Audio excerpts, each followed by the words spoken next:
So, bali guys, update po tayo dito sa Stania project po namin. Meron pa kami mga gagawin dito na welding works. Kaya hindi pa po ma-fix yung, or hindi pa ma-finalize yung ating painting works. Pero pagdating naman sa painting works, madali na lang naman yan. Retouch na lang po siya. Tapos kung mapapansin nyo, yung mga kornisa natin okay na. Pati yung ating aircon okay na. Yung split type.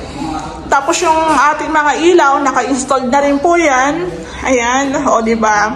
Yung pinto na lang ang hindi pa. Ang pinto po, si Ray po ang mag-install niyan. Dito po sa second room, ayan.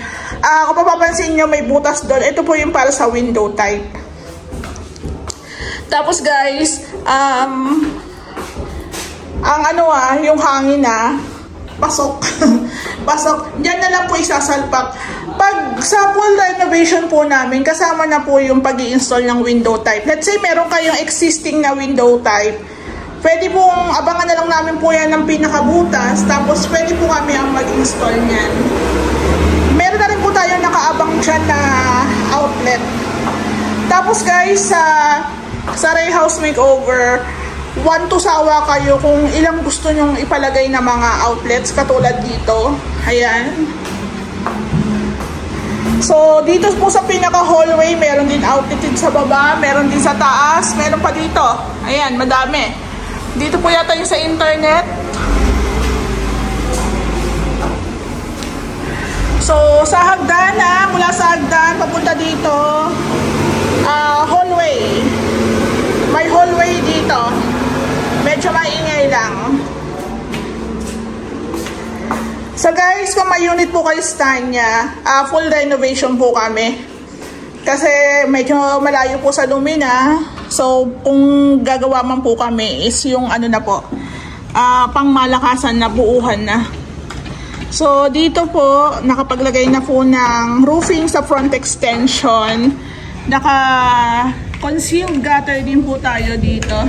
Ayan. So, mas malinis tingnan, mas magandang tingnan kasi yung pinaka-gutter natin, hindi siya halata.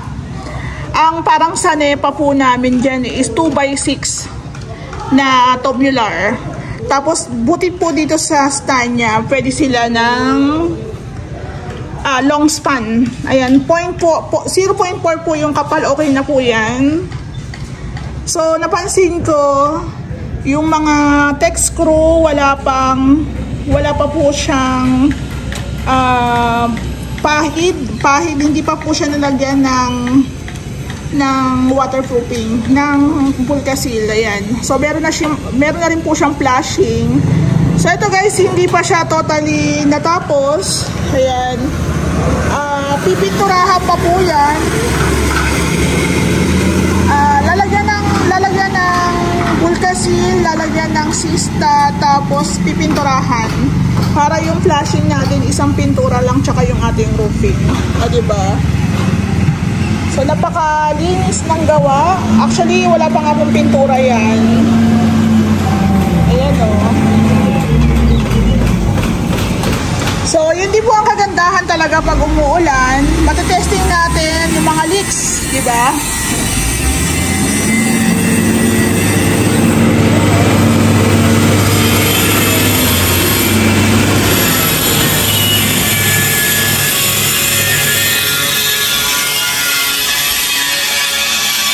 So, bali guys, recap lang tayo. Seal gray po ng Davis ang ginamit dito sa room 1. Tapos sa labas po ng kwarto is bridal white po ata to.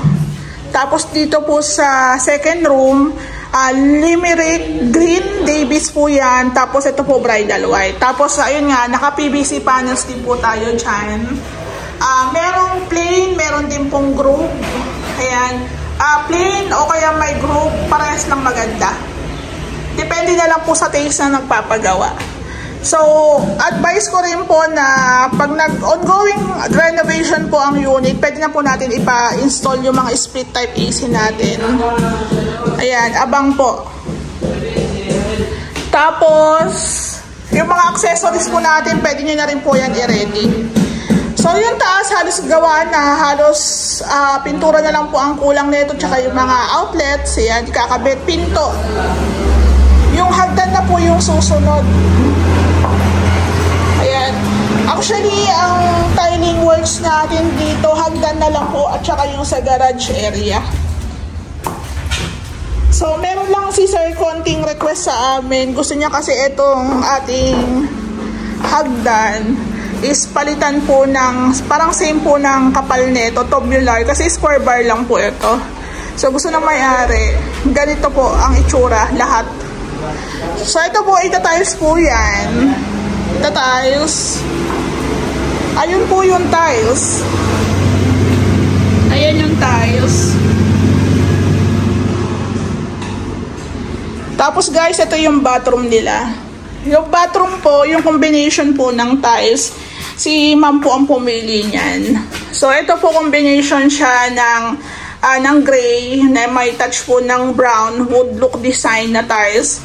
Kung mapapansin nyo parehas, baka sabihin nyo po madulas. Ito po, glossy. Glossy po ito. Ito po, matte po ito. Hindi po siya madulas. So, yun po yung combination ng may-ari. So, may mga nakaabang na tayo dyan sa gripo, sa shower. Ayan. Tapos yung ating switch. Ito po yung dating pinto tinanggal. Kasi may ilalagay po kami ditong hidden door. So, ito po, kakabitan po namin siya ng hamba. Tapos panibagong pinto. So, ito guys, naka 45. Yan. Para maganda po ang finish niyan. So, ito po, binago rin yung toilet bowl. Ayan, nakalagay na. So, ito, dito yung lavatory. Tapos, dito yung shower.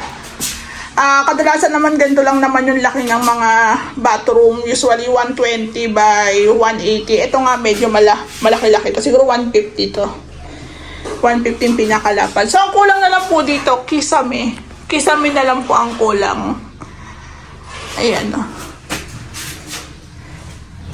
So, bali guys, dito po sa floor tiles namin sa may baba, yung taas po, at saka po dito sa baba, same lang po ng kulay ng tiles. Ayan, no.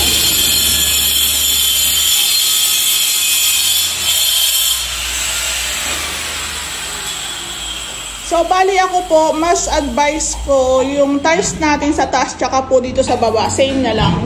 Para hindi na rin po tayo mahirapang pumili-pili pa ng tiles. Wala namang kaso kung parehas. Actually, mas maganda pa nga yun eh. Same lang.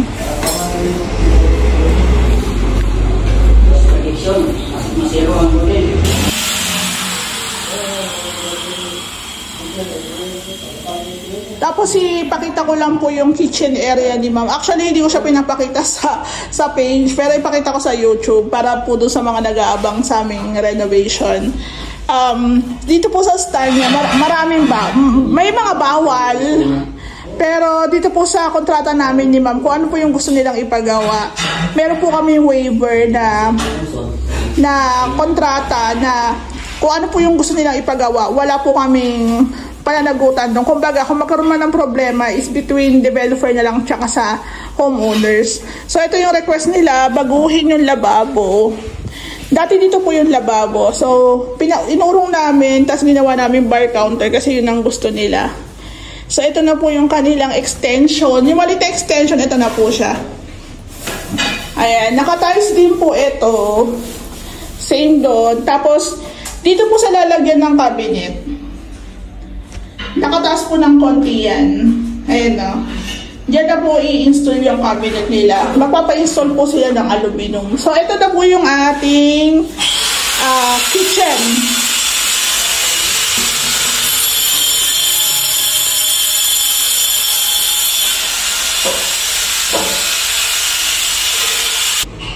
So, bali guys, ito na po yung bathroom nila. Ito po yung bathroom. Dito yung pinto dati. Tapos dito yung bintana. Ito na po yung kitchen area. Ang kitchen countertop nila, isang diretso na lang po. Ayan. Tapos ito po yung backsplash. 30 by 60 po yung pinagpatong. Tapos ito po yung kanilang countertop. Ayan. Standard naman po tayo na 85. So, dito na po yung ref. Yung ref nila, may abang na po tayong outlet dyan. Sa backsplash, meron po tayong nakaabang na outlet. Dito po yung lababo. Dito yung lababo. Ayan, dito. Tapos dito po yung kalan. Ayan. Ito po, hindi po yan ikakat pa yan. Tapos dito po yung saksakan ng rain shoot. Tapos ang kulang na lang po dito, kisame na lang. Ayan po.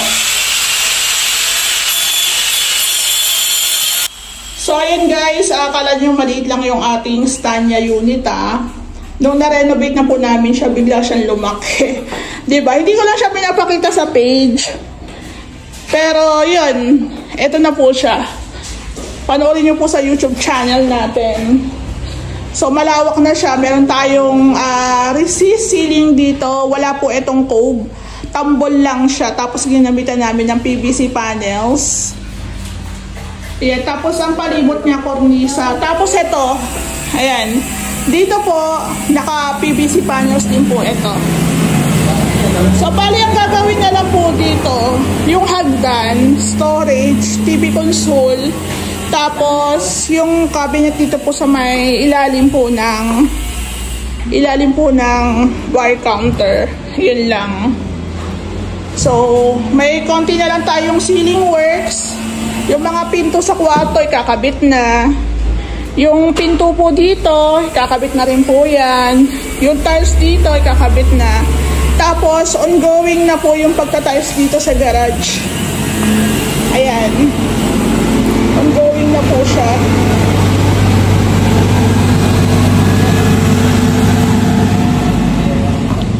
So, meron na rin po tayong pintura dito sa baba. Bridal white po yan. Tapos, meron na rin silang AC. Ayan. So, 2.5 po dito sa buong baba. Ang 1.5 parang kulang yun. 2 to 2.5 ideal. Ayan po. So, malawak na siya, oh. O, di ba? Ang ganda. Lumawak. Maganda na siya.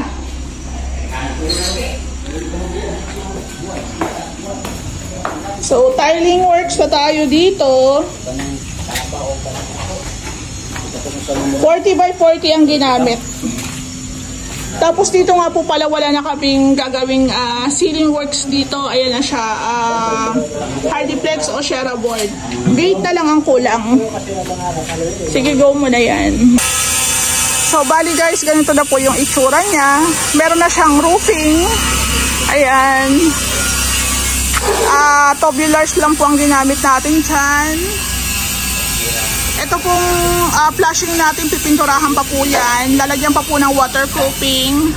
Tapos ang gate po natin, isang hilera na lang.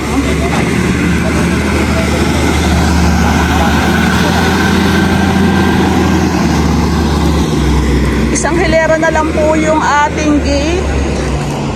Kasi gagawin po ata nilang parking yan. Tapos, pintura na lang. Tatanungin ko yung may-ari kung ano po yung magiging pintura. Pero ito po primer. Yung gray po na yan is primer po yan. So, bali ang pinaka-kisame po dito is Shera board na lang.